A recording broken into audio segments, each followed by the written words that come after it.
₱600 para sa ganito kanipis na isda. Kalokohan.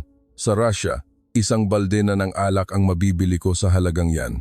Ito ang isinigaw ng 62 taong gulang na si Ivan Petrovich nang makita niya ang presyo ng kinilaw sa isang palengke sa Maynila. 40 taon niyang sinuong ang peligrosong dagat ng Bering na may 40°C na lamig para lamang manghuli ng isda. Kaya naman nagngit-ngit siya sa galit nang makita ang presyo ng isda sa Pilipinas. Ngunit, mga kaibigan, ang galit na iyon ay napalitan ng hagulgol pagkalipas ng 24 na oras. Nang ilapag sa harap niya ang isang platong kinilaw na isda at isinubo niya ang isang piraso, napaupo si Ivan sa kanyang silya. 40 taon. Wala pala akong alam tungkol sa isda. Alam niyo ba mga kaibigan, isang katotohanan na 14 na mangingisdang Ruso na buong buhay na nagsasakripisyo sa isa sa pinakamayayamang pangisdaan sa mundo sa malayong silangan ng Russia ay nabago ang kanilang pananaw sa buhay sa loob lamang ng 4 na araw na pagkakadikit sa kultura ng pagkain sa Pilipinas. Nagulat sila sa halaga ng isang platong kinilaw sa isang karinderya, lumuhod sa harap ng maliit na dambana sa isang bangkang pangisda, natulala sa husay ng isang mangingisda sa paghiwa ng isda, at napaiyak sa isang simpleng salita ng may-ari ng isang maliit na kainan. Ano nga ba ang nangyari nang ang mga lalaking inilaan ang kanilang buong buhay sa panghuhuli ng isda ay makatagpo ng isang kulturang nagbibigay galang sa isda? Ano nga ba ang kanilang nakita sa Pilipinas? Ngayon, pakinggan natin ang salaysay ni Kenjiro Nakamura, isang tagasalin mula sa International Fisheries Exchange Association na kasama nila sa loob ng 4 na araw na iyon. Bago tayo magsimula, kung maaari ay i-like at mag-subscribe na kayo sa aming channel upang mas marami pa kaming maibahaging mga kamangha-manghang kwento mula sa Pilipinas. Magandang araw, ako si Kenjiro Nakamura. Nagtatrabaho ako bilang isang tagasalin at coordinator sa International Fisheries Exchange Association. Dalubhasa ako sa wikang Ruso at maraming beses na akong nakapunta sa rehiyon ng malayong silangan. Naranasan ko na ring manghuli ng isda kasama ang mga mangingisda doon sa gitna ng 30°C na lamig. Alam ko kung gaano kakapal ang kanilang mga kalyo, kung gaano kabagsik ang karagatan, at kung gaano kababa ang presyo ng kanilang mga huli. Dahil alam ko ang realidad na iyon, masasabi kong ang mga pangyayari sa loob ng 4 na araw na iyon ay talagang hindi pangkaraniwan. Hayaan ninyong ikuwento ko muna kung sino ang 14 na mangingisdang ito. Ang kanilang leader ay si Ivan Petrovich, 12 taong gulang. Ipinanganak siya sa isang pamilya ng mga mangingisda sa Kamchatka Peninsula at nagsimulang maglayag sa edad na 15. Noong panahon ng Soviet, siya ay kapitan ng isang barkong pag-aari ng estado. 40 taon niyang hinanap ang isda mula sa dagat ng Okhotsk. Isa siyang veterano. Ang kanyang mga kamay ay puno ng malalalim na guhit dahil sa alat ng hangin at sa mga lambat. Wala na rin ang unang dugtong ng kanyang kaliwang hinliliit dahil sa isang aksidente sa winch 30 taon na ang nakalipas. Ilang libong tonelada ng isda na ang nahila ng mga kamay na ito, iyan ang lagi niyang sinasabi. Ngunit, matapos bumagsak ang Unyong Sobyet, humina ang industriya ng pangingisda. Ang dating 200 barko ay naging 30 na lamang. Karamihan sa mga nahuhuling isda ay agad na pinalalamig at ibinebenta sa mababang halaga sa mga pabrika sa Tsina at Korea. Ang 1 kilo ng salmon ay nagkakahalaga lamang ng 50 rubles o halos 50 piso, 50 piso, para sa isdang pinaghirapan nilang kunin. Ang trabaho namin ay hilahin ang isda mula sa dagat. Wala na kaming pakialam sa susunod na mangyayari. Ang pagproseso at pagbebenta ay ginagawa ng iba. Kami ay mangingisda lamang, lagi iyang sinasabi ni Ivan. Sunod naman ay si Natalia, 18 taong gulang, isang quality control supervisor sa isang pabrika ng isda sa labas ng Vladivostok. Ang pabrikang iyon ay isang konkretong gusali na itinayo 10 taon na ang nakalipas. Tuwing taglamig, sira ang kanilang pampainit at tuwing tag-araw, nagliliparan ng mga langaw. Ang trabaho niya ay suriin ang mga bloke ng pinalamig na isda at tiyakin na hindi ito bulok. Quality control, pero ang totoo, dalawa lang ang pagpipilian, bulok o hindi bulok. Ang pagiging sariwa o masarap ay hindi kasama sa aming pamantayan, sabi niya. Namatay ang kanyang ina noong siya ay 15 taong gulang, kaya't huminto siya sa pag-aaral para alagaan ang kanyang mga nakababatang kapatid at magtrabaho sa pabrika. Mahigit 30 taon na siyang nagtatrabaho sa iisang pabrika. Si Alexei Volkov, 35 taong gulang, ay isang batang mangingisda.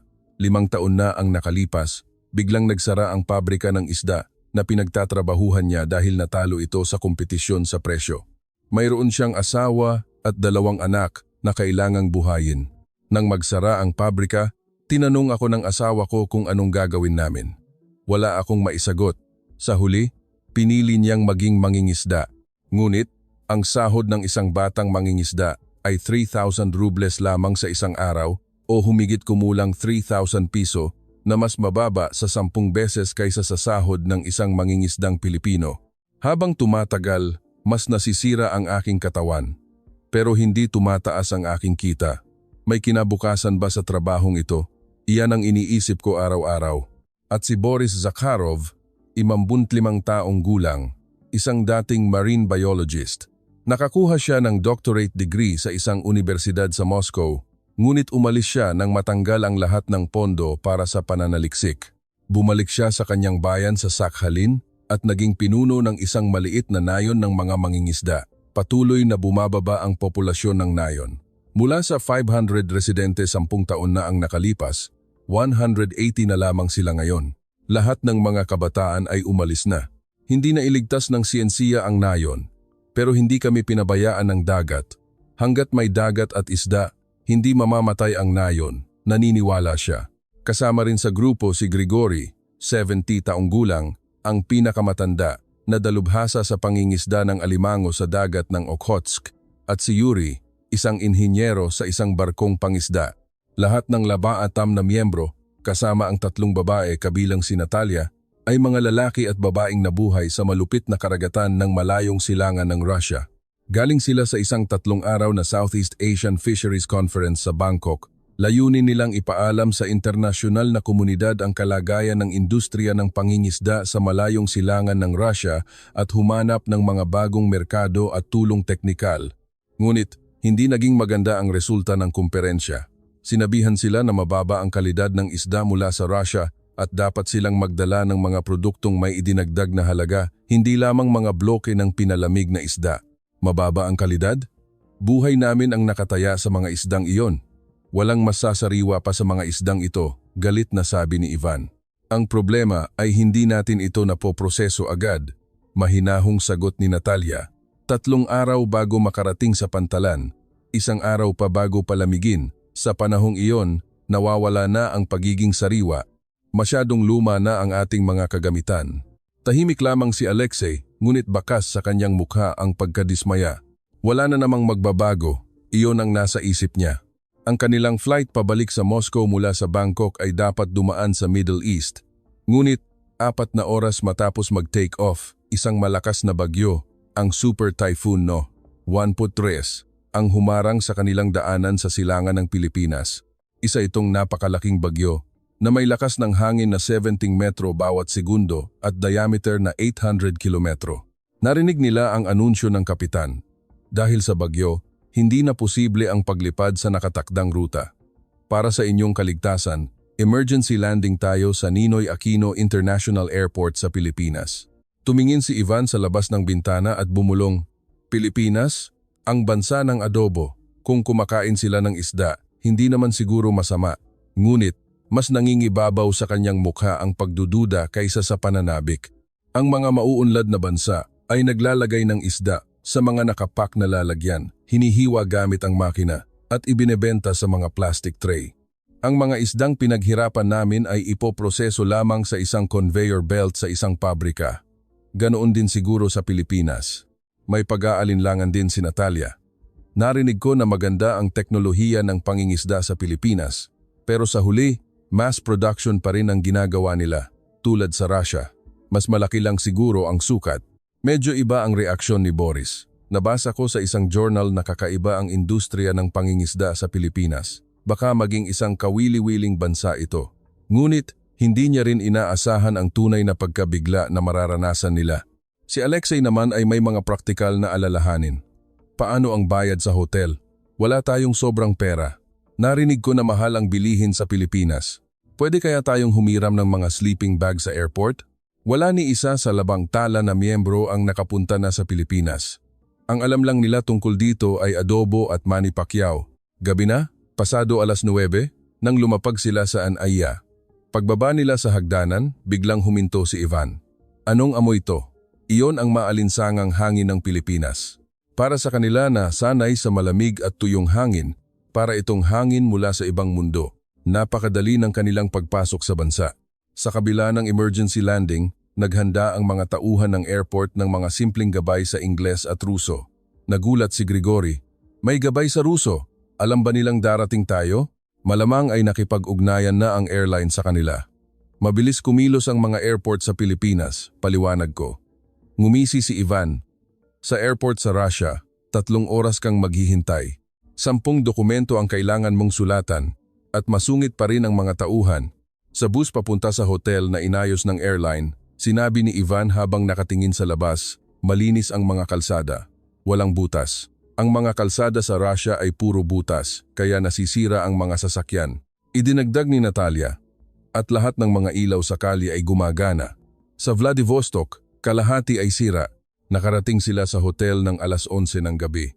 Sa pag-check-in, yumuko ng malalim ang staff sa front desk para batiin sila. Pasensya na po sa abala dahil sa mahabang biyahe. Magpahinga po kayong mabuti. Pabulong na nagtanong si Alexei sa akin, Kenjiro, bakit humihingi ng tawad ang mga taga-hotel?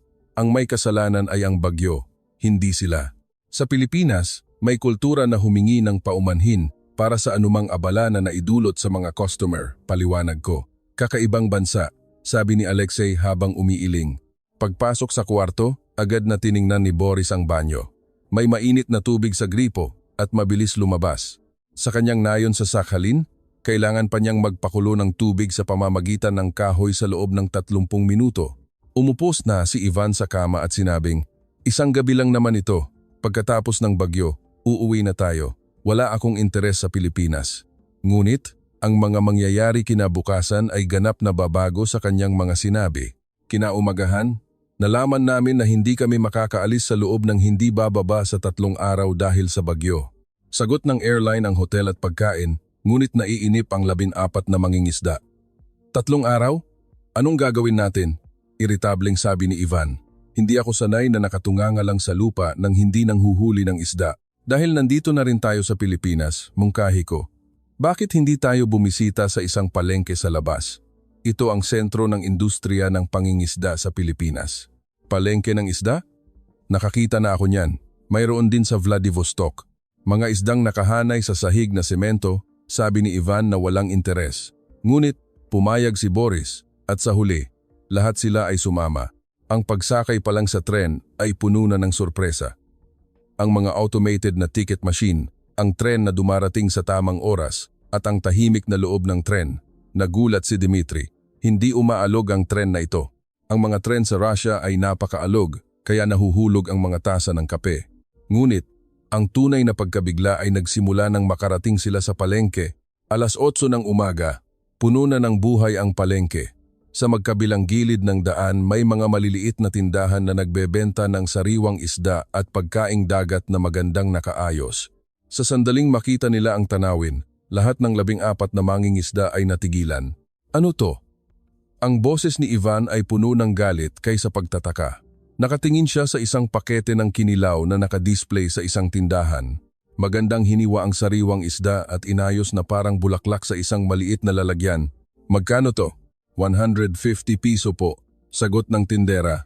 Si Aling Feli, 65 taong gulang. Tiningnan ni Ivan ang presyo ng 2 beses. Pagkatapos, tiningnan niya ang presyo ng katabing kinilaw na gawa sa mamahaling tuna, 600 piso. Namula ang kanyang mukha. 600 piso para sa ganito, kanipis na isda. Kalokohan. Sa Rusya, ang isang buong isda ay hindi aabot ng 100 piso.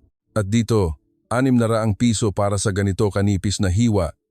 Ang isdang pinaghirapan naming kunin sa bingit ng kamatayan ay 15 piso lang, pero kapag hiniwa ng mga Pilipino, nagiging 600 piso? Panloloko to. Medyo nataranta si Aling Feli, ngunit mahinahon siyang sumagot. Kuya, kararating lang po ng isdang, yan kaninang 4:00. Galing po yan sa huli ng mga mangingisda sa Batangas. Isa-isa pong hiniwa ng aming mga tauhan na sinisiguradong hindi laban sa himaymay ng isda. Iba po kasi ang lasa depende sa hiwa. Iba ang lasa dahil sa hiwa? Kalokohan. Isda ay isda. Pare-pareho lang yan, ngumisi si Ivan. Sumang-ayon si Natalia. Nagbabayad ang mga Pilipino para sa itsura. Pareho lang naman ang isda, pero pinapataas nila ang presyo dahil sa packaging. Madalas din yang gawin sa pabrika namin. Ngunit dahil sa kanyang pagiging marine biologist, sumilip si Boris sa loob ng tindahan. Kenjiro, tingnan mo ang temperature control ng refrigerator na yan. Digital, at bawat isang degree ay may display. Wala kaming ganyang kagamitan sa aming nayon. Nakiusap ako kay Aling Feli na payagan kaming makita ang likod ng kanyang tindahan. Maliit lang ang tindahan, pero ang kanilang sistema ng pamamahala ay higit pa sa kanilang inaasahan. Pinaliwanag ni Aling Feli. Pangatlong henerasyon na kami rito. Mula pa sa lolo ko, kami na mismo ang pumipili ng aming mga isda. Gumigising kami ng 3:00 ng umaga para pumunta sa mga bagsakan. Tinitingnan namin ang bawat isda. Ang linaw ng mata, ang kintab ng kaliskis, ang kulay ng hasang. Hinihipo namin para malaman ang pagiging matatag. Inaamoy namin. Ginagamit namin ang aming 5 pandama para malaman ang pagiging sariwa. Ang linaw ng mata, ang kintab ng kaliskis? Gulat na tanong ni Natalia. Sa pabrika namin, tinitingnan lang namin kung may yelo sa ibabaw ng mga bloke ng isda. Hindi namin nakikita ang mga mata o kaliskis. Dahil buo nang nakapalamig ang mga isda pagdating sa amin. Nagpatuloy si Aling Feli, mahalaga rin ang mga kutsilyo. Mayroon kaming dolsa iba't ibang uri ng kutsilyo. Ginagamit namin ang mga ito depende sa uri, laki, at bahagi ng isda. Itong kutsilyong ito ay para lamang sa kinilaw. Sa isang direksyon lang kami humihiwa para hindi masira ang mga selula at manatili ang natural na lasa ng isda. 12 uri? Nanlaki ang mga mata ni Ivan. 40 taon akong gumagamit ng isang kutsilyo para sa lahat. Hinihiwa ang tiyan, tinatanggal ang ulo at inaalis ang mga laman loob. Iyon lang. Para saan ang 12 uri? Bawat isda ay may pinakamasarap na paraan ng pagkain, sabi ni Aling Feli. Iba ang himaymay ng salmon at lapu-lapu, kaya't iba rin ang kutsilyo at paraan ng paghiwa. Nang marinig ito, ang galit ni Ivan ay napalitan ng pagkalito. Himaymay? Hindi ko kailanman inisip ang himaymay kapag humihiwa ako ng isda. Ngumiti si Aling Feli at sinabing, gusto naming ihatid sa aming mga customer ang isdang pinaghirapan ng mga mangingisda sa pinakamagandang kondisyon. Iyon ang aming trabaho. Ayaw naming masayang ang pagod ng mga mangingisda, kaya't maingat naming tinatrato ang bawat isda. Nang marinig niya ang mga salitang iyon, sandaling natigilan si Ivan. Ngunit agad siyang tumalikod at bumulong.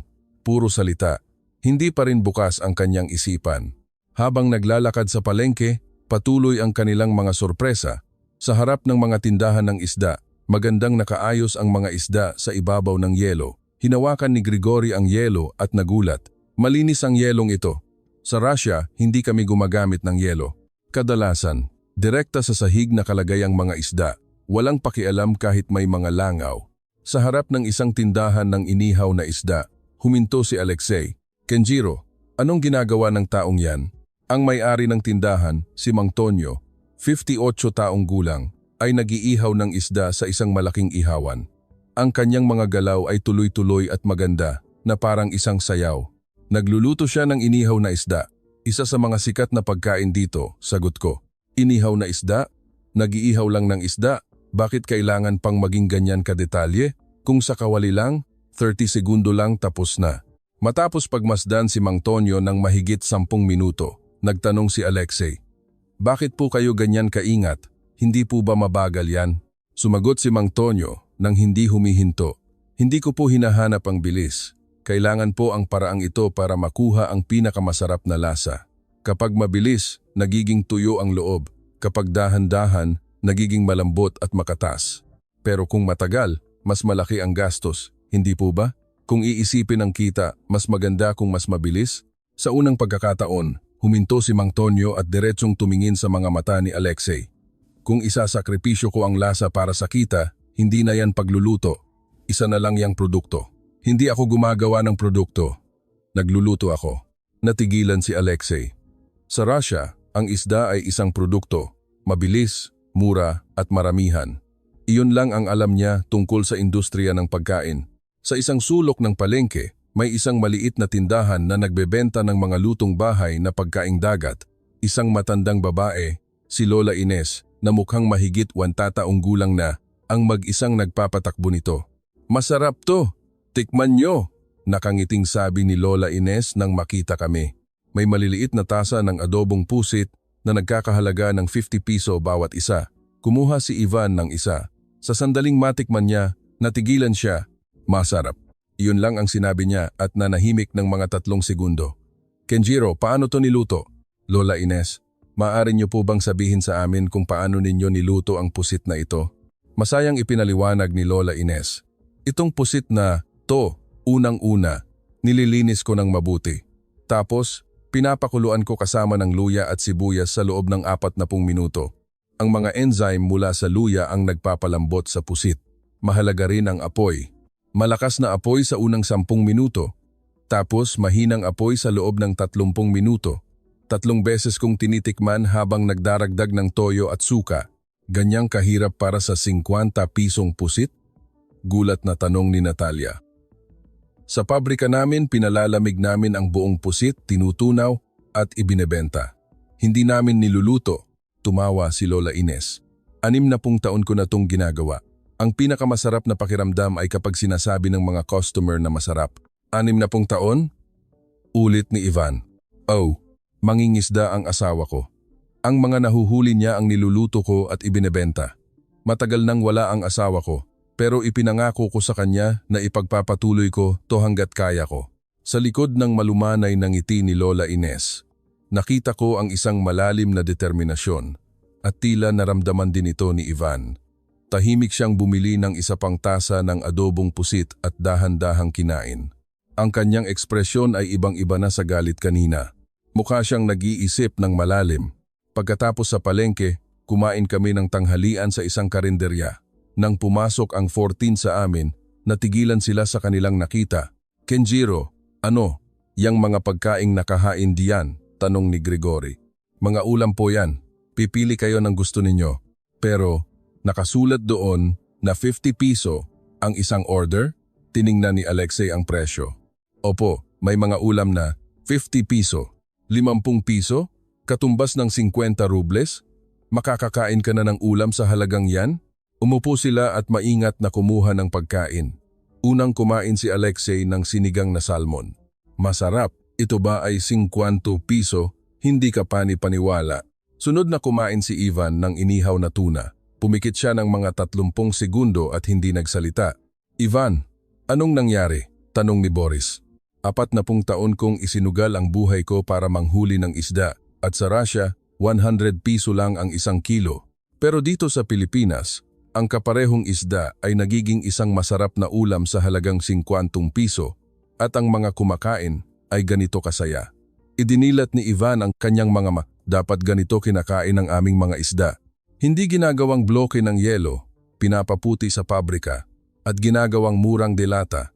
Sumingit si Natalia, pero ang mga isdang ito ay nahuli sa mga dagat ng Pilipinas. Iba ang kondisyon sa isda ng Russia. Nagtanong si Boris sa isang staff ng karinderya. "Saan po galing ang isdang ito?" Sumagot ang staff, si Mang Jose, 42 taong gulang. "Itong salmon po ay galing sa Norway. Itong isa naman po ay galing sa Chile. At itong tuna po ay galing sa General Santos." "Norway? Chile?" Gulat na tanong ni Natalia. "Kumukuha kayo ng isda mula sa buong mundo?" "Opo. Ang Pilipinas ay kumukuha ng pinakamataas na kalidad ng isda mula sa buong mundo. Pero hindi lang po sa pinanggalingan nakasalalay ang lahat," paliwanag ni Mang Jose. "Ang pagpapanatili ng tamang temperatura, pagtunaw sa tamang oras, at paghiwa sa tamang paraan. Ang lahat ng prosesong ito ay nangangailangan ng maraming taon ng karanasan at kasanayan." "Nagbabago ba talaga ang lasa ng isda depende sa kung paano ito hinahawakan?" tanong ni Alexei. "Malaki po ang pagkakaiba. Halimbawa, itong tuna, kapag nag-iba ng 1 degree lang ang temperatura ng pagtunaw, magbabago ang texture, magiging matubig o malabsa, kaya tinutunaw namin ito sa malamig na tubig sa loob ng 8 oras. 8 oras? Gulat na sabi ni Ivan. "Sa Russia, inilulubog namin ang mga bloke ng yelo sa umaagos na tubig at tinutunaw sa loob ng 30 minuto. Kung ganoon po, masisira ang mga selula at lalabas ang katas mawawala po ang lahat ng lasa. Mahinahong paliwanag ni Mang Jose. Ang isda ay hindi lamang isang sangkap. Ito ay buhay mula sa dagat. Kaya't gusto naming ihatid ang buhay na iyon sa aming mga customer sa pinakamagandang paraan. Iyon po ang trabaho ng isang kusinero. Buhay mula sa dagat, pabulong na ulit ni Boris. Bilang isang marine biologist, mas marami siyang alam tungkol sa buhay ng isda kaysa kanino man, ngunit ang mga salitang iyon ay bago sa kanya. Sa Russia, ang isda ay isang yaman. Kinukuha, ibinebenta at ginagawang pera. Hindi namin iniisip na kumukuha kami ng buhay. Habang nakatingin sa mga masasarap na ulam, sinabi ni Ivan, "Sa halagang 50 piso, makakakain ka ng isdang ganito kaingat na inihanda. Dapat ganito pinapahalagahan ng aming mga isda.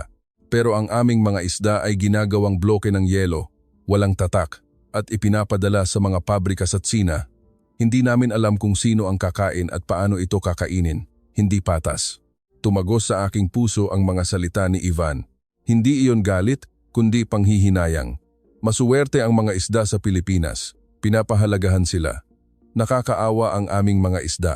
Pagkatapos kumain, tahimik ang fortase na mangingisda. Ang mga taong dati masayang nag-uusap tungkol sa alak at isda ay tahimik na naglalakad. Noong hapon, dinalaw namin ang isang restaurant ng isang kakilala ko. Ang chef, si G. Reyes, 20 taong gulang, ay espesyal na nagpakita sa amin kung paano siya naghahanda ng isda. Pagpasok pa lang sa kusina ni G. Reyes, napasigaw si Natalia. Ang linis. Ang mga stainless steel na mesa ay kumikinang na parang salamin. Ang mga sangkalan ay na-disinfect at ang mga kutsilyo ay maayos na nakahanay. May mga thermometer sa mga refrigerator at lahat ay digital na kinokontrol. 100 beses na mas malinis kaysa sa aming pabrika. At ito ay isang pribadong restaurant. Ang amin ay isang pabrikang sertipikado ng gobyerno, pero mas malinis pa dito. Naglagay si G. Reyes ng isang lapu-lapu sa sangkalan. Ngayon, ipapakita ko sa inyo kung paano mag-filet ng lapu-lapu. Pinalibutan siya ng 14 na mangingisda. Yumuko muna si G. Reyes bago hawakan ang kutsilyo. "Bakit po kayo yumuko?" tanong ni Boris. "Nagpapasalamat ako sa isda. Ang lapu-lapung ito ay isang buhay na malayang lumalangoy sa dagat. Dahil kukunin natin ang buhay niya, nararapat lamang na magbigay galang tayo." Nakatiklop ang mga braso ni Ivan habang tahimik na nanonood. Ang paghihiwa ni G. Reyes ay isang sining. Walang nasasayang na galaw, at ang lapu-lapu ay nahati sa 3 bahagi. Walang natirang laman sa buto. Perpektong kasanayan. Tingnan ninyo ang laman na naiwan sa buto. Wala ni katiting, bulong ni Ivan. "Kung ako ang gagawa niyan, 20% ng laman ang maiiwan sa buto." Itinaas ni G. Reyes ang file at tiningnan ito sa liwanag. Tinitingnan ko kung nasira ang himaymay ng laman. Kapag nasira, hindi magiging maganda ang texture. Tinitingnan ang himaymay. Sa unang pagkakataon, may halong pagkamangha ang boses ni Ivan. Sunod na ginawa ni G. Reyes ang pag-alis ng balat. Maingat niyang inalis ang manipis na balat at ang pilak na bahagi na may milimetrong katumpakan. Ang pilak na bahaging ito ang nagtataglay ng lasa. Ang pag-iwan o pag-alis nito ay ganap na magbabago sa balanse ng lasa.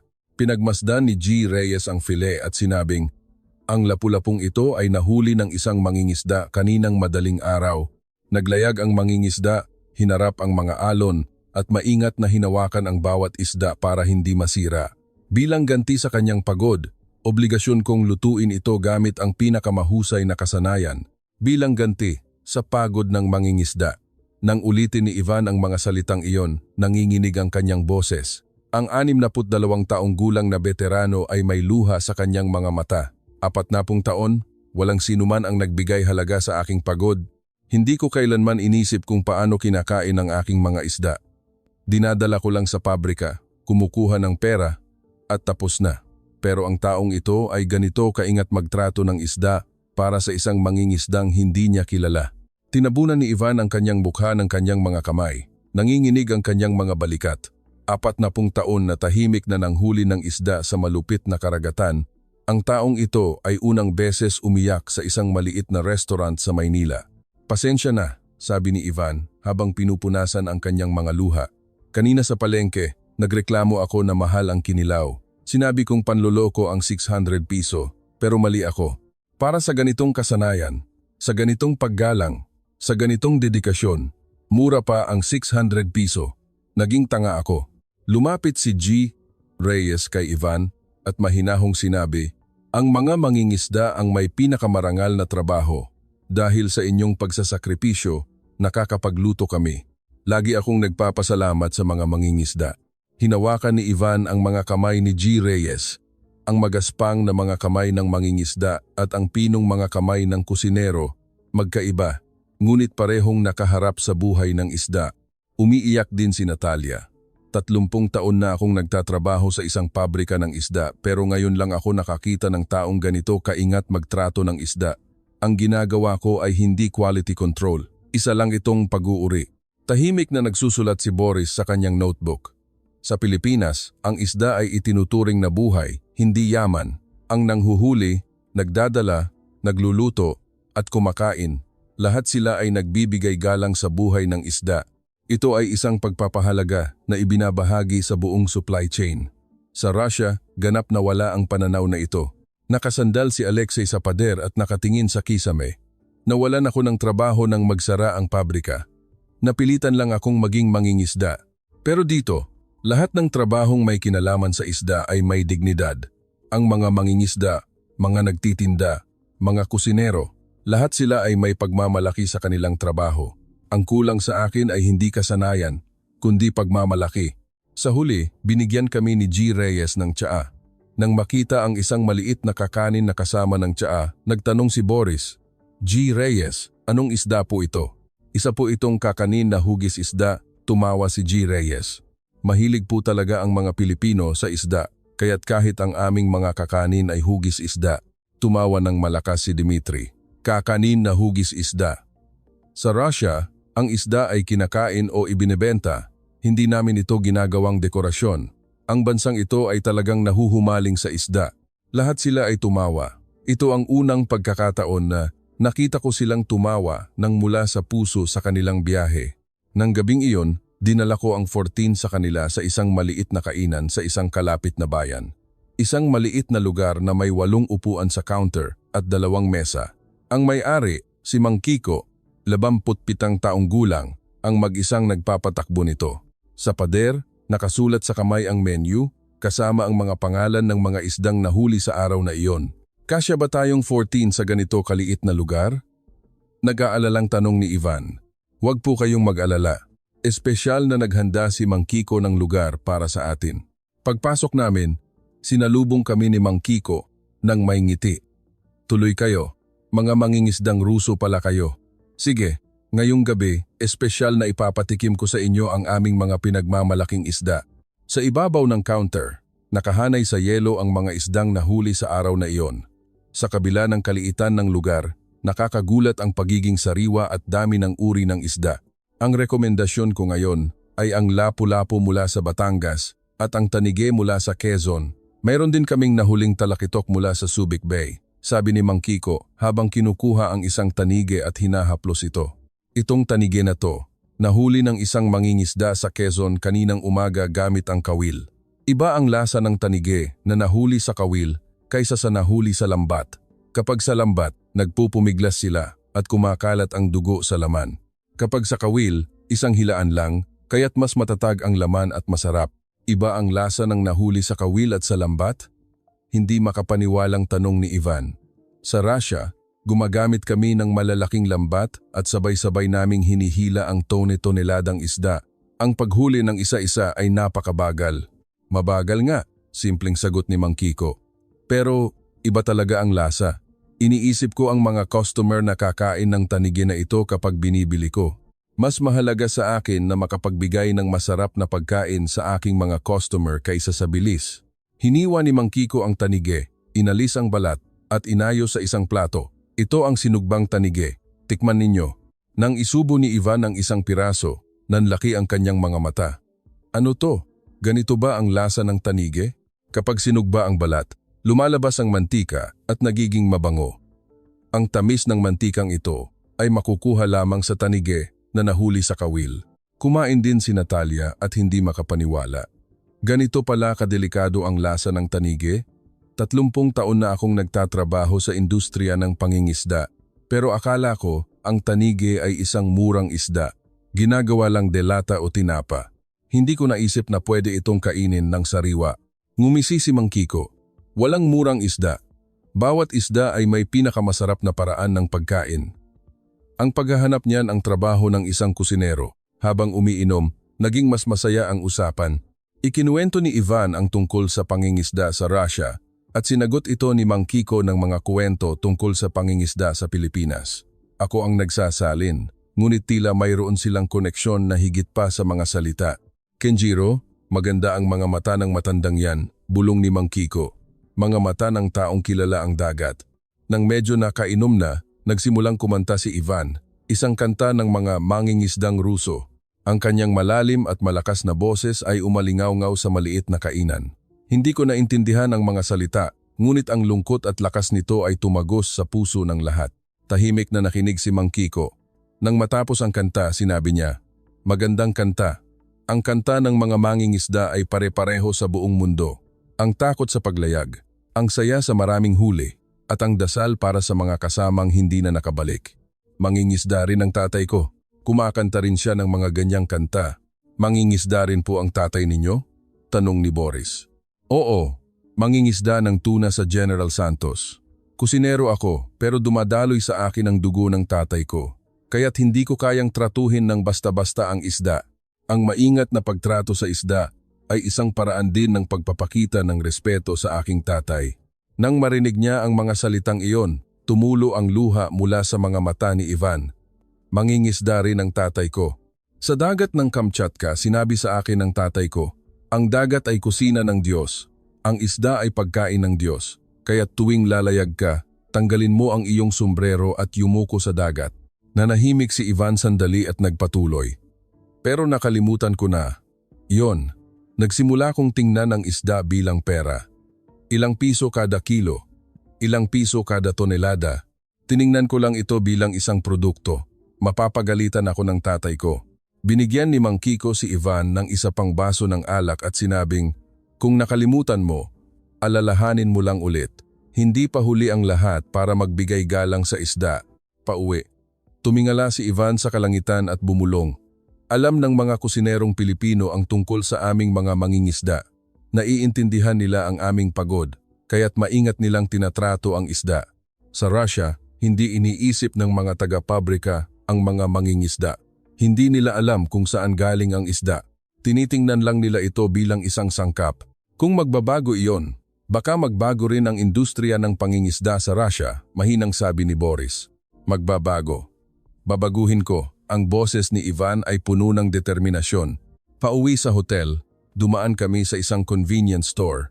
Ang maliwanag na tindahan na bukas 24 oras ay nagbibigay liwanag sa madilim na kalye. Kenjiro, anong tindahan yan? Bukas pa sa ganitong oras? Tanong ni Grigori. Convenience store po. Bukas, 24 oras at makikita sa buong Pilipinas. Pwede po bang pumasok? Pagpasok ng 14 sa kanila, muli silang nagulat. Ang dami ng uri at presyo ng mga kanin, delata at tinapay sa mga estante ay ikinagulat nila. Kenjiro, magkano tong kanin na to? Tanong ni Alexei habang hawak ang isang kanin na may salmon. 20 pesos po. 20 pesos. May salmon sa loob, hindi ba? Opo. May inihaw na salmon sa loob. Tiningnan ni Alexei ang mga sangkap sa likod. Bigas, salmon, asin. Simpleng mga sangkap, pero 20 piso lang. At sa ganitong oras pa. Lahat sila ay kumuha ng kanin. Pinili ni Ivan ang kanin na may salmon. Sa isang kagat, natigilan si Ivan. Masarap. Ang salmon sa loob ng maliit na kanin na ito ay ganito kaingat na inihanda. Ang pagkaluto ay perpekto. Sa Russia, hindi namin binibigyan ng ganitong atensyon ang pagluluto ng salmon. Nakakita si Natalia ng isang delatang tanige na may gata. 100 piso, ang ganda ng pagkakaayos sa loob ng lata. May tanige, gata, at mga gulay. Wala pang 100 piso, pero ganito kaayos na pagkain. At sa isang convenience store, hindi sa isang restaurant. Si Boris naman ay natulala sa isang sulok kung saan may mga nilagang pagkain. Kenjiro, ano to? Iyan po ay mga nilaga. May itlog, gulay, at mga karne. Isa sa mga paboritong pagkain tuwing tag-ulan. Mula 20 piso, makakakain ka na. 20 piso para sa mainit na pagkain? At sa isang convenience store? Hindi makapaniwalang tanong ni Boris. Ang mga convenience store sa Russia ay nagbebenta lang ng mga tinapay na malapit ng masira, sigarilyo at alak. Walang mainit na pagkain. Ang tanawin ng 14 na mangingisda na nakaupo sa isang bangko sa labas ng convenience store at kumakain ng kanilang mga binili ay maaaring isang ordinaryong tanawin para sa mga Pilipino. Ngunit para sa kanila, ito ay isang serye ng mga sorpresa. Isang nakakatakot na bansa ang Pilipinas, sabi ni Ivan habang kumakain. Ang kinilaw sa palengke, ang mga ulam sa karinderya, ang kutsilyo ng kusinero, ang mga isda sa kainan, lahat ay kamangha-mangha. Pero ang pinaka nakakagulat ay ang convenience store na ito. Kahit sa 20 pisong kanin, may paggalang sa isda. Hindi ba nila alam ang salitang shortcut pagdating sa pagkain? Tumawa si Dimitri. Ivan, noong una, sinabi mong wala kang interes sa Pilipinas. Ngayon, humahanga ka na sa kanin ng convenience store. Tumahimik ka, sabi ni Ivan na nahihiya ngunit masaya. Pinagmasdan ni Natalia ang lalagyan ng kanyang binili. Tingnan mo ang pagkakaayos nito. Ang isda at mga gulay ay maayos na pinaghiwalay at maganda tingnan at ito ay mass-produced sa isang pabrika. Hindi ka pani-paniwala. Ibang-iba sa mga delatang pagkain na ginagawa ng aming pabrika. Ibig sabihin, ang antas ng quality control ng mga pabrika ng pagkain sa Pilipinas ay napakataas.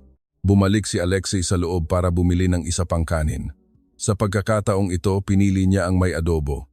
Tatawanan ako ng asawa ko kapag ikinuwento ko sa kanya na ang isang mangingisdang Ruso ay humanga sa kanin ng isang convenience store sa Pilipinas. Pero masarap talaga. Sa ganitong presyo, ganito ang kalidad. Ang industriya ng pagkain sa Pilipinas ay hindi nagtitipid kahit mura. Yan ang kahanga-hanga. Gabi na, pasado 11:00, nang bumalik sila sa hotel. Ngunit wala ni isa sa kanila ang gustong matulog. Nagtipon sila sa lobby at nag-usap tungkol sa kanilang mga nakita, kinain at naramdaman. Sinabi ni Yuri, "Inhinyero ako sa isang barkong pangisda, kaya't wala akong alam sa pagluluto. Pero ang naramdaman ko ngayon ay tinatrato ng mga Pilipino ang pagkain tulad ng pag-aalaga sa isang makina. Lahat ay may katumpakan at paggalang. Kung hindi mo hihigpitan ng maayos ang isang tornilyo sa makina, magkakaroon ng aksidente. Kung hindi mo hihiwain ng maayos ang isda, hindi magiging masarap. Pareho lang ang prinsipyo." Isa sa mga babaeng mangingisda, si Elena, 40 taong gulang, ay mahinahong nagsalita. Lagi kong naririnig na ang pangingisda ay trabaho ng mga lalaki. Pero ngayon, nakita ko si Lola Ines sa palengke. Mahigit 80 taong gulang na, pero mag-isa siyang nagpapatakbo ng kanyang tindahan sa loob ng 60 taon. Ang kanyang ngiti, ang kanyang determinasyon. Walang kinalaman ang kasarian o edad. Ang pinakamahalaga ay ang magkaroon ng pagmamalaki sa iyong trabaho at ipagpatuloy ito. Tinapik ni Ivan ang balikat ni Elena. "Ikaw ang pinakamagaling na mangingisda sa amin. Walang kinalaman kung lalaki ka o babae. Sa dagat, ang kasanayan ang mahalaga." Nahihiyang ngumiti si Elena ngunit masaya. Sa ikatlong araw, bumisita kami sa isang pantalan sa Batangas. Gustong-gusto ni Boris na makita kung paano gumagana ang isang pantalan sa Pilipinas. Umalis kami ng 5:00 ng umaga at nakarating sa Batangas ng 7:00. Nasa kasagsagan ng pagbabagsak ng mga huli. Pagpasok pa lang sa pantalan, natigilan silang lahat. Hindi ka pani-paniwala, bulong ni Ivan. Ang tanawin sa kanilang harapan ay higit pa sa kanilang inaasahan. Ang mga nahuling isda ay maingat na pinaghihiwalay ayon sa uri at inilalagay sa mga kahon na may yelo. Ang mga sardinas ay magkakasama, ang mga tanigi ay magkakasama, at ang mga lapu-lapu ay magkakasama. Pati ang laki ay pinapare-pareho. Hindi ganito sa mga pantalan sa Russia, nanginginig ang boses ni Ivan. Pagdating ng barko, inilalagay namin ang mga isda sa isang conveyor belt at direkta sa freezer. Hindi namin pinaghihiwalay ayon sa uri o laki. Lahat ay magkakasama sa isang bloke ng yelo. Isang mangingisda, si Mang Jun, 38 taong gulang, ang lumapit sa amin. "Magandang umaga, bisita po ba kayo?" Mga mangingisdang Ruso po sila. Gusto nilang makita ang isang pantalan sa Pilipinas. Mga Ruso. Malakihang pangingisda po ang ginagawa ninyo, hindi ba? Kami po ay gumagamit ng maliliit na bangka at ang mga huli namin ay agad na ibinebenta sa loob ng isang araw. Sa loob ng isang araw? Gulat na tanong ni Grigori. Ang aming barko ay 2 araw papunta sa pangisdaan, 2 araw pa pabalik. 4 na araw kami sa dagat. Ang pagbebenta sa loob ng 1 araw ay isang pangarap lang. Ipinakita sa amin ni Mang Jun ang kanyang bangka. Maliit lang, ngunit napakalinis. Ang sahig ay hinugasan ng tubig at ang mga kagamitan ay maayos na nakalagay sa kanilang mga lugar. Ang linis ng bangka, sabi ni Ivan. Ang mga bangka sa aming pabrika ay puno ng putik na may halong dugo ng isda at tubig dagat. Minsan sa 1 buwan lang kung maglinis. Itinuro ni Mang Jun ang isang maliit na dambana sa loob ng bangka. Ito po ang aming dambana. Nagdarasal po kami dito tuwing umaga bago maglayag. Lumapit si Boris at nakita ang isang maliit na estante na may mga bulaklak, asin at bigas. Ano po ang ipinagdarasal ninyo bago maglayag? Kaligtasan po at maraming huli. At pasasalamat sa dagat at sa mga isda. Dahil sa kanila, mayroon kaming biyaya. Matagal na tinitigan ni Boris ang dambana. Walang lugar para magdasal sa aming mga barko. May mga mangingisdang nagsisimba pero walang kaugalian na magpasalamat sa dagat habang nasa barko. Ang dagat ay isang kaaway at ang isda ay isang tropeo. Iyon ang pananaw ng mga mangingisdang Ruso. Pero dito, ang dagat ay isang mapagkukunan ng biyaya at ang isda ay isang regalo ng buhay. Nagsulat siya sa kanyang notebook, hindi bilang isang marine biologist, kundi bilang isang tao. Nang bumisita kami sa lugar kung saan ginagawa ang subasta, isa pang sorpresa ang sumalubong sa kanila. Ang mga mamimili ay isa-isang hinahawakan ang mga isda at sinusuri ang mga ito. Mataba ang tanige na ito. Pwedeng gawing kinilaw. Itong lapu-lapong ito maganda. Pwedeng gawing sinigang. Ang mga profesional na mamimili ay nag-uuri ng mga isda ayon sa kung paano sila lulutuin. Tahimik na nanood si Ivan at pagkatapos ay sinabi niya, "Sana ganito rin tinitingnan ang aking mga isda. Isa-isa. Maingat." Pero sa Russia, ang presyo ay batay sa tonelada. Walang pakialam kung masarap o hindi ang isang tanige. Kumain kami ng almusal sa isang kainan sa Pantalan. Pritong galunggong na may kanin, 100 piso. Ang bagong pritong galunggong ay malutong sa labas at malambot sa loob. Isang kagat lang, napasigaw si Alexei. "Masarap, itong isdang to, kakahuli lang hindi ba?" Tumawa ang tindera. "Opo, kaninang umaga lang nahuli. Ang pagiging sariwa ang pinakamahalaga. Sa halagang 100 piso, makakakain ka na ng ganito kasarap na isda, hindi mapigilan ni Alexei ang pagkain. Sa Russia, walang mga kainan sa Pantalan. Ang mga mangingisda ay kumakain ng delata o instant noodles sa kanilang mga barko. Ang isang tindahan na nagluluto ng bagong huling isda ay hindi maiisip. Nagtanong si Natalia, "Nagbabago po ba ang menu dito araw-araw?" Dahil niluluto namin ang nahuli sa araw na iyon, iba-iba po araw-araw. Ngayon, may galunggong, sardinas at tanige, kaya't iyon po ang niluto namin. Nag-iisip ng iba't ibang menu araw-araw, sa isang maliit na kainan, humanga si Natalia. Ang kainan sa aming pabrika ay pare-pareho ang menu mula Lunes hanggang Biyernes, sopas ng patatas at tinapay. Walang isda, kahit na ito ay isang pabrika ng isda. Pabalik sa bus, tumatawa si Dimitri. "Hoy, magtayo tayo ng kainan sa isang Pantalan sa Russia. Lulutuin natin ang bagong huling isda, isang kainan kung saan makakain ng mga mangingisda ang kanilang sariling huli." "Magandang ideya," sabi ni Alexei. "Dadagsain tayo ng mga turista mula sa buong Russia, mga mangingisdang nagbebenta ng kanilang sariling huli. Kikita tayo dito." Lahat sila ay tumawa, ngunit sa likod ng kanilang mga tawa, mayroong tunay na determinasyon. Pabalik mula sa Batangas, iminungkahi kong dumaan kami sa isang supermarket. "Gusto nyo bang makita kung anong uri ng isda ang kinakain ng mga ordinaryong pamilyang Pilipino?" Supermarket? Isang tindahan kung saan namimili ang mga ordinaryong may bahay. Medyo nag-atubili si Ivan, ngunit tila interesado siya. Pagpasok sa section ng isda ng isang malaking supermarket, napasigaw si Natalia, "Ito ba ay isang supermarket?" Sa loob ng mga refrigerator, napakaraming uri ng isda ang nakahanay. Mga hiwa, buo, para sa kinilaw, at mga pinatuyo. Lahat ay maayos na nakabalot sa plastic at may nakalagay na pinanggalingan, expiration date at presyo bawat 100 gramo. "Kenjiro, magkano tong isang pakete ng salmon?" tanong ni Alexei. 50 piso po." 50 piso para sa ganito kagandang hiwa ng salmon? At nakasulat na galing pa sa Norway? Ang salmon na galing sa Norway, dinaanan ang Russia, at nakarating sa Pilipinas ay 50 piso lang? Sinuri ni Natalia ang seksyon ng isda na may mata ng isang quality control expert. Hindi ka pani-paniwala. Tingnan mo ang temperature control na ito. Ang temperatura ng refrigerator ay pinapanatili sa pagitan ng 1 degrees Celsius at 4 degrees Celsius. At bawat pakete ay may expiration date na may oras. Sa aming pabrika, buwanan lang ang aming expiration date. Orasan? Walang supermarket sa Russia na may ganitong katumpakan. Pinagmasdan ni Boris ang isang empleyado na nagtatrabaho sa likod ng seksyon ng isda.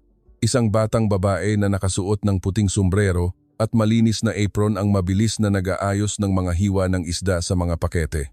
Nakita ko na dinidisinfect ng empleyadong iyon ang sangkalan tuwing gagamitin niya. Pagkatapos ng isang isda, pinupunasan niya ng alkohol ang sangkalan at hinuhugasan ang kutsilyo.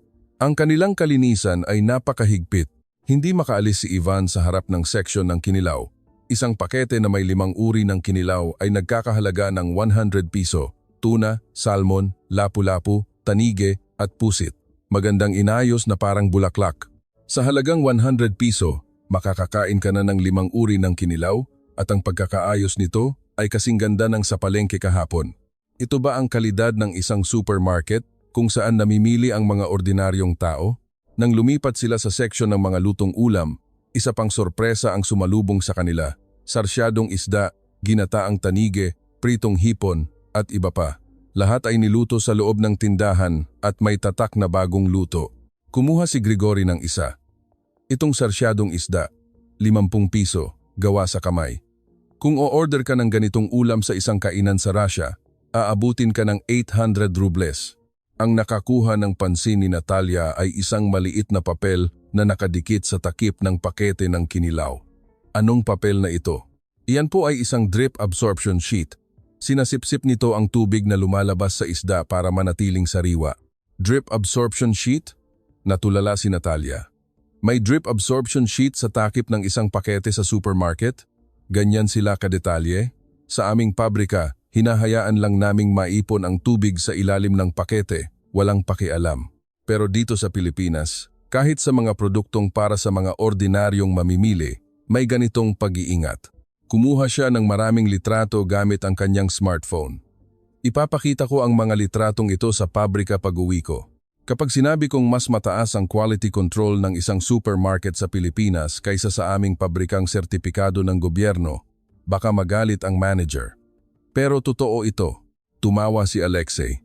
Natalia, mukhang seryoso ka na ngayon. Siyempre, quality control ang trabaho ko. Ang teknolohiya dito ay 30 taon na mas maunlad kaysa sa Russia. Mali kung hindi ako matututo. Paglabas sa supermarket, mahinang sinabi ni Boris. Akala ko, ang palengke ay isang espesyal na lugar. Ang mga restaurant, karinderya at pantalan ay para sa mga profesional. Pero iba ang supermarket. Ito ay isang lugar na ginagamit ng mga ordinaryong pamilya araw-araw at kahit doon, ganito ang antas ng kalidad at pamamahala. Ibig sabihin, ang antas ng kultura ng pagkain sa Pilipinas ay hindi lamang sa mundo ng mga profesional, kundi pati na rin sa pang-araw-araw na buhay. Ito ay isang cultural infrastructure. Tahimik na tumango si Ivan. Ang kanyang galit 2 araw na ang nakalipas ay tila isang malayong alaala na lamang. Pagbalik sa hotel noong hapon, nag-ayos ako ng isang espesyal na programa para sa mga mangingisda. Isang sikat na chef mula sa isang mamahaling restaurant ang magpapakita sa kanila kung paano patayin at linisin ang isang isda. Si Chef Anton, 55 taong gulang, ay tumayo sa harap ng counter at sinabing, "Narinig ko na mga mangingisda kayo mula sa Russia. Ngayon, ipapakita ko sa inyo kung paano tinatrato ng mga mangingisdang Pilipino ang kanilang mga huli." Kumuha si Chef Anton ng isang buhay na isda mula sa isang aquarium at sa isang mabilis na galaw, isinaksak niya ang isang karayom sa ulo ng isda. Agad na huminto sa paggalaw ang isda. Ito po ay tinatawag na ikejime, isang paraan upang patayin ang isda ng mabilis at may kaunting sakit. Sunod, ipinasok niya ang isang manipis na alambre sa gulugod ng isda. Ito naman po ay shinkei-jime. Sinisira nito ang central nervous system para mapabagal ang rigor mortis at manatiling sariwa ang isda ng mas matagal. Naging seryoso ang mukha ni Ivan. Bawasan ang sakit ng isda. Sa Russia, Hinahayaan lang naming mamatay sa hangin ang mga isdang nahuhuli namin. Hindi namin iniisip ang sakit. Akala namin hindi nakakaramdam ng sakit ang mga isda. Idinagdag ni Boris bilang isang marine biologist. Ayon sa mga pinakabagong pag-aaral, nagpapakita ang mga isda ng mga reaksyon na katulad ng sakit. Ang Shinkejime ay isang siyentipikong paraan ng pagproseso at nakakatulong din ito sa pagpapanatili ng pagiging sariwa. Sa Russia, hindi pa ito kilala. Nagpatuloy si Chef Anton. Ang mga mangingisdang Pilipino ay may pagmamalaki hindi lamang sa kanilang kasanayan sa panghuhuli, kundi pati na rin sa kanilang kasanayan sa pagpatay ng isda. Ang hindi pagpapahirap at pagpapanatili ng pagiging sariwa ang unang hakbang para makapaghatid ng masarap na isda sa hapagkainan. Pagmamalaki sa kasanayan sa pagpatay ng isda, malalim na nag-isip si Ivan. Ang iniisip lang namin ay kung paano manghuli. Hindi na namin trabaho kung ano ang mangyayari pagkatapos, pero baka irresponsable kami. Hiniwa ni Chef Anton ang isda sa harap namin at ginawang kinilaw. Dahil kakatapos lang patayin ang isdang ito, hindi pa gaanong lumalabas ang lasa. Bukas pa ito magiging masarap, pero tingnan ninyo ang linaw ng laman. Ang isdang maayos na naproseso ay maganda. Ang manipis na hiwa ng isda ay halos malinaw. Lahat ng 14 sa kanila ay napatingin ng may paghanga. Maganda, bulong ni Natalia. Hindi ko alam na ganito kaganda ang isda. 30 taon na akong nakakakita ng mga bloke ng yelo. Hindi ko alam na ganito kaganda pala ang isda. Lahat sila ay kumain ng isang piraso. Matagal na pumikit si Alexei at sinabi niya, "Mula bukas, babaguhin ko ang paraan ng pagtrato ko sa isda. Mula sa sandaling mahuli, tratratuhin ko ito ng maingat. Iyon ang unang hakbang na magagawa ko." Nang gabing iyon, sa lobby ng hotel, nag-usap ang 14 sa kanila hanggang hating gabi. Kasama nila ako, ngunit sa kalagitnaan ng kanilang usapan, hindi na kailangan ng tagasalin dahil sa init ng kanilang diskusyon. Si Ivan ang unang nagsalita. 62 taong gulang na ako, baka hindi na magtagal ang aking buhay bilang mangingisda. Pero maipapasa ko sa mga nakababatang henerasyon ang mga natutunan ko ngayon. Ang trabaho ng isang mangingisda ay hindi lang manghuli. Responsibilidad din natin kung paano tratratuhin at kakainin ang ating mga huli. Nagpatuloy si Natalia. Gusto kong baguhin ang mga pamantayan sa kalinisan sa pabrika. Sa halip na mga bloke ng yelo, gusto kong ihiwalay ang mga isda ayon sa uri.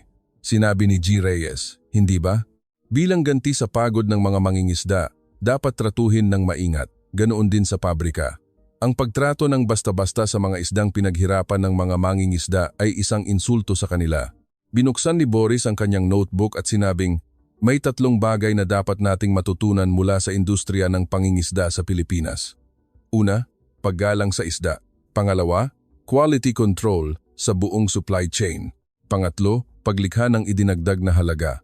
Ang Russia ay nag-export lamang ng mga hilaw na materyales at hindi lumilikha ng idinagdag na halaga. Ang 50 pisong salmon ay nagiging 10 beses na mas mahal bilang kinilaw at 30 beses na mas mahal bilang ulam sa Pilipinas.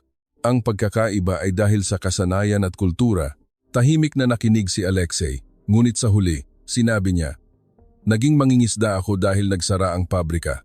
Napilitan lang, pero sa biyaheng ito, unang beses kong naintindihan na ang pagiging mangingisda ay isang trabahong dapat ipagmalaki. Sa Pilipinas, nirerespeto ang mga mangingisda. Ang mga kusinero, mga may-ari ng kainan, at mga tindera sa palengke, lahat sila ay nagpapasalamat sa mga mangingisda. Gusto kong ibalik ang pasasalamat na iyon sa industriya ng pangingisda sa Russia. Sa huling araw bago umalis sa hotel, tinipon ni Ivan ang lahat. Makinig kayo.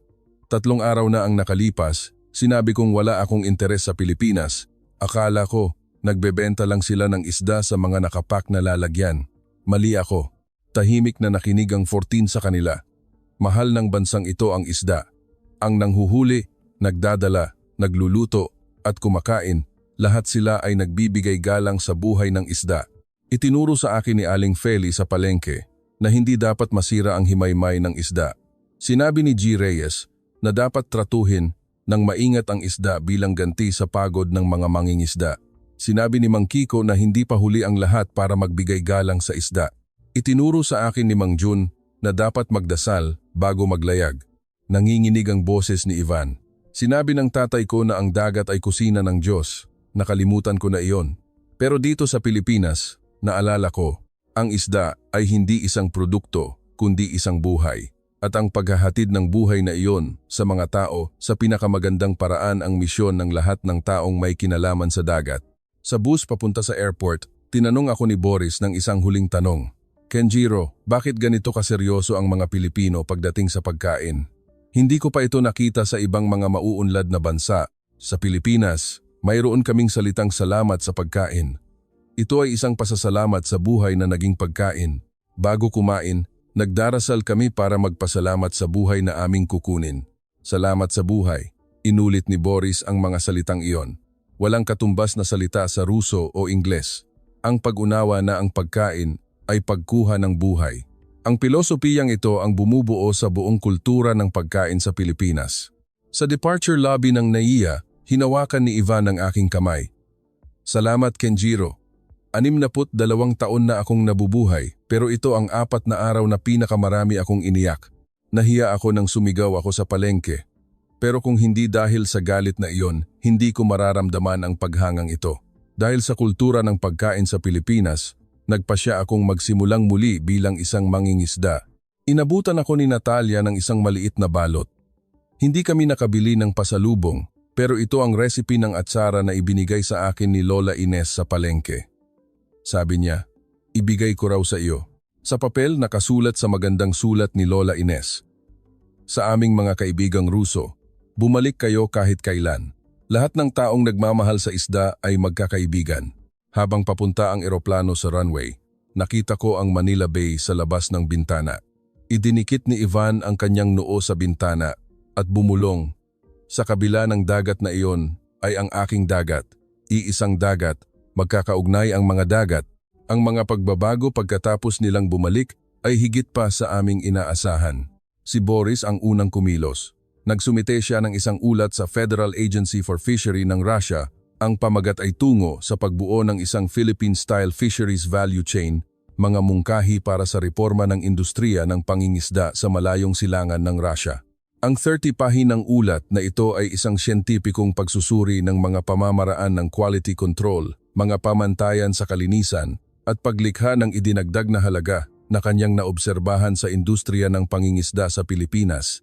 Nagdulot ito ng malaking epekto sa industriya ng pangingisda sa Russia. Nagpost sa social media ang Deputy Minister ng Federal Agency for Fishery, si Alexander Iliyin, ng kanyang reaksyon sa ulat. Ang mga natutunan ng aming mga mangingisda sa Pilipinas ay nagpapakita ng kinabukasan ng aming industriya. Kailangan nating magbago mula sa pagiging isang exporter ng hilaw na materyales tungo sa isang bansa na lumilikha ng idinagdag na halaga. Bumalik si Ivan sa kanyang bayan sa Kamchatka at nagsimula ng isang seminar para sa kanyang mga kapwa mangingisda tungkol sa tamang pagtrato sa isda. Itinuro niya sa kanila ang mga natutunan niya, isa-isa. Noong una, pinagtawanan siya. Anong pinagsasabi ng matandang? To. Pero nang ipakita niya sa kanila ang lasa ng salmon na dumaan sa Shinkei-jime, natahimik silang lahat. Ibang-iba ang lasa sa salmon na kinakain natin. Ito ba talaga ang parehong isda? 3 buwan pagkatapos, 3 mangingisda na dumalo sa seminar ni Ivan ang nagsimulang gumamit ng Shinkei-jime. Itinaas ng mga lokal na mamimili ang presyo ng kanilang mga huli ng 50%. Malinaw ang pagkakaiba sa kalidad. Ang salmon na dating 50 piso kada kilo ay naging 75 piso. Malaki ang naitulong nito sa kanilang kita. Sa pabrika ni Natalia, isang revolusyonaryong pagbabago ang naganap. Kinumbinsi niya ang manager na magbago mula sa paggamit ng mga bloke ng yelo tungo sa individual na pagpapalamig. Ang mga isda ay pinaghihiwalay ayon sa uri at laki, at isa-isang binabalot bago palamigin. Tataas ang gastos, sabi ng manager. Ngunit, ipinakita ni Natalia ang mga litrato mula sa Pilipinas at ang data ng merkado. Kung magkakaroon tayo ng mas magandang kalidad, dodoble ang presyo. Ang pagtaas ng gastos ay 1.3 beses lamang, siguradong tataas ang ating kita. Ang salmon na dumaan sa bagong proseso ay umani ng maraming order mula sa mga mamahaling restaurant sa Moscow. Ngayon lang kami nakatikim ng ganitong kalidad ng isda mula sa Russia. Ang reaksyon ng mga chef ay nagpatibay sa kumpiyansa ni Natalia. Si Alexei ang nagkaroon ng pinakamalaking pagbabago. Nagbukas siya ng isang maliit na kainan sa Pantalan. Almusal sa Pantalan ang pangalan nito at nagbebenta siya ng mga ulam na gawa sa mga bagong huling isda. Nagbabago ang menu araw-araw at nakasulat sa isang blackboard.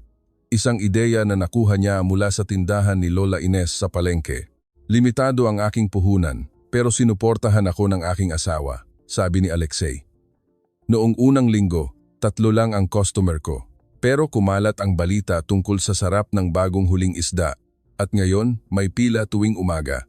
Sa kainan, si Alexei mismo ang nagluluto ng kanyang mga huli. Isa akong mangingisda pero natutunan ko ang pagmamalaki ng isang kusinero sa Pilipinas.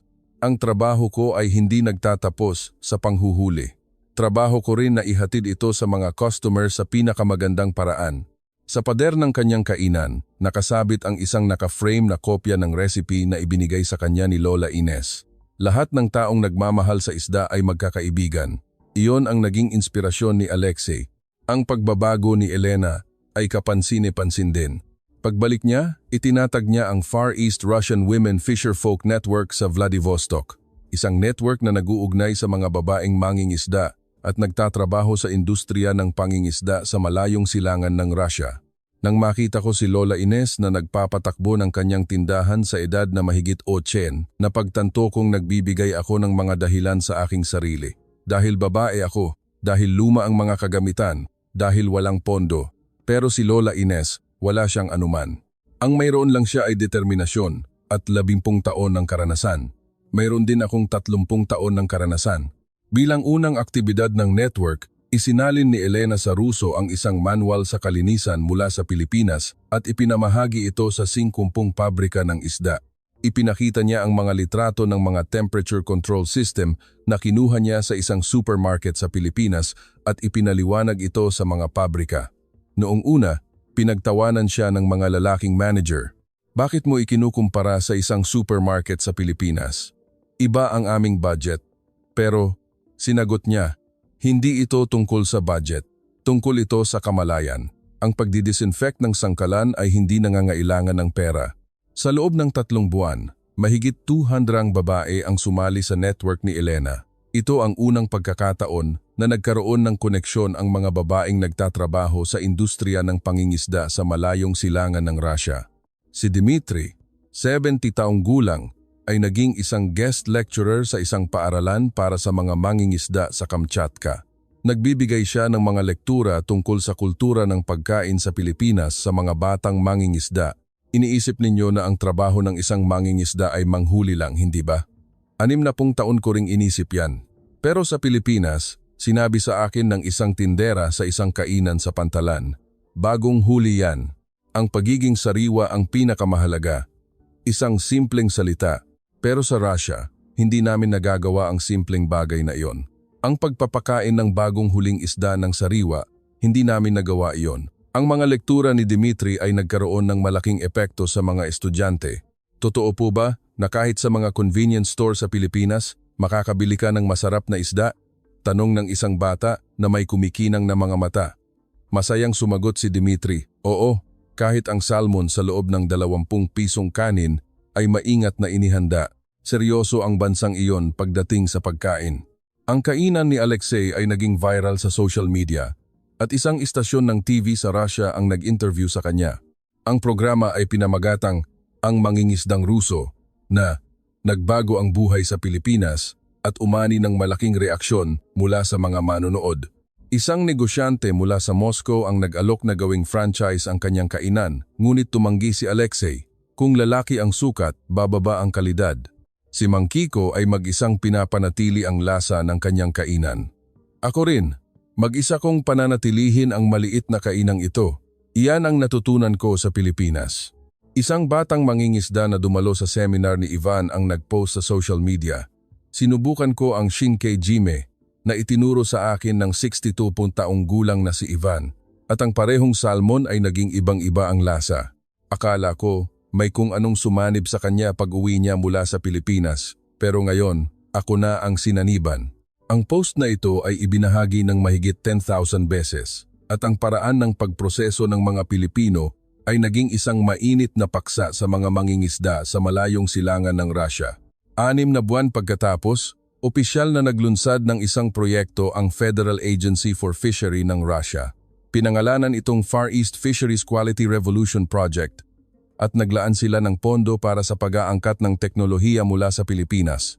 Nakipagkasundo rin sila sa Bureau of Fisheries and Aquatic Resources ng Pilipinas para sa isang programa kung saan 10 mangingisda mula sa malayong silangan ng Russia ang magkakaroon ng pagsasanay sa Pilipinas. Si Boris ay hinirang na scientific advisor ng proyekto at nagsimula ng isang pilot project sa kanyang nayon sa Sakhalin para magtayo ng isang sistema ng pamamahala ng pagiging sariwa na hango sa Pilipinas.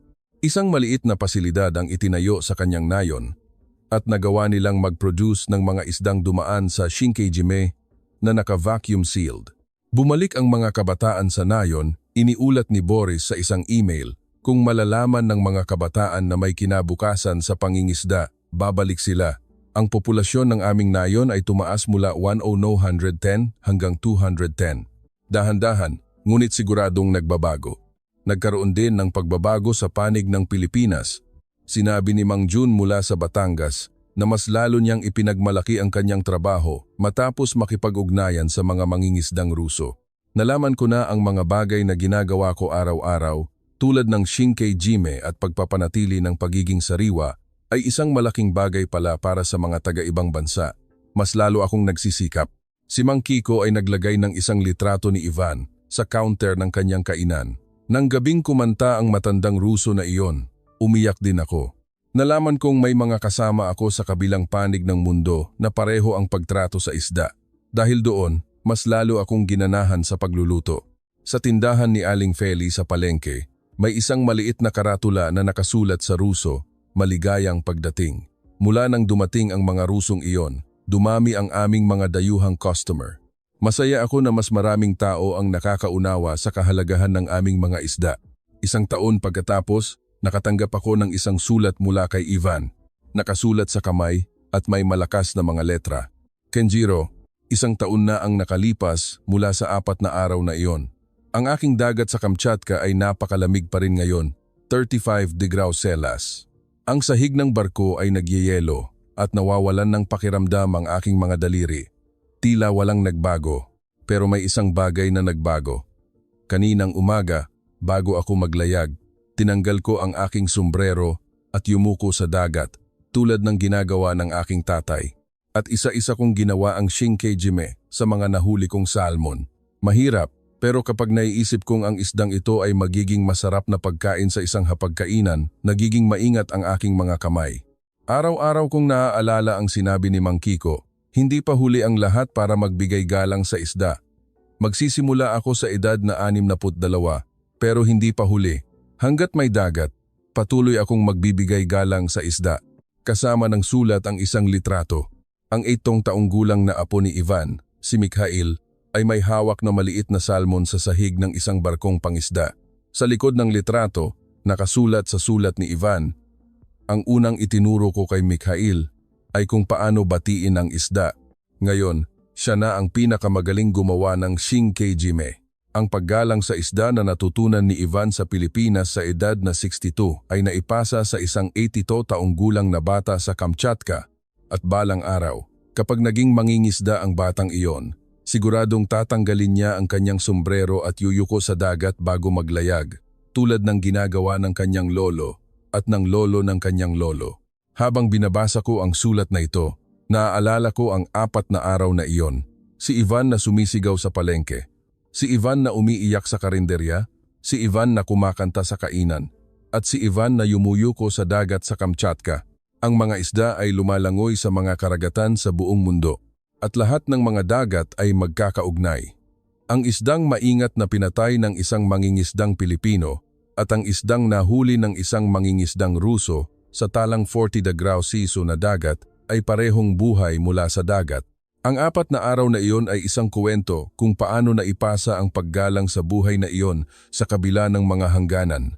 Iniisip nating normal lang na may tubig sa gripo at may isda sa supermarket. Pero sa likod ng bawat isda, may isang mangingisdang nagsugal ng kanyang buhay, isang nagtitindang maingat na nag-uri, at isang kusinerong nagluto gamit ang pinakamahusay na kasanayan.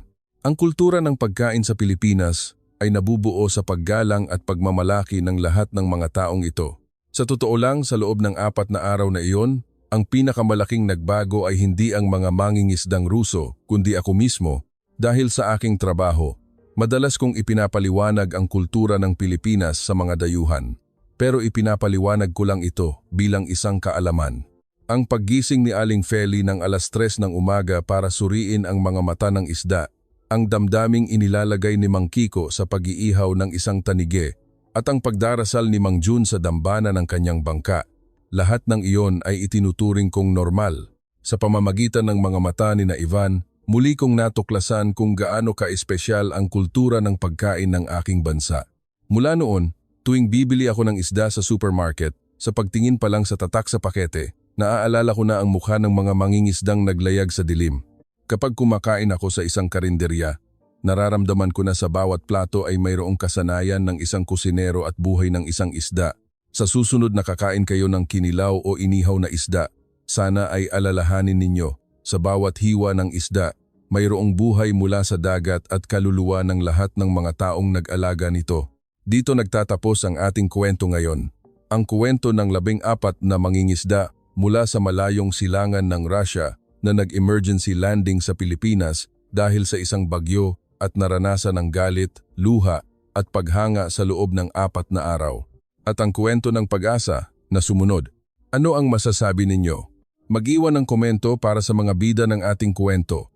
Ito ang inyong istasyon ng inspirasyon. Kung nagustuhan ninyo ang kwentong ito, paki-like at mag-subscribe sa aming channel. Maraming salamat sa panonood.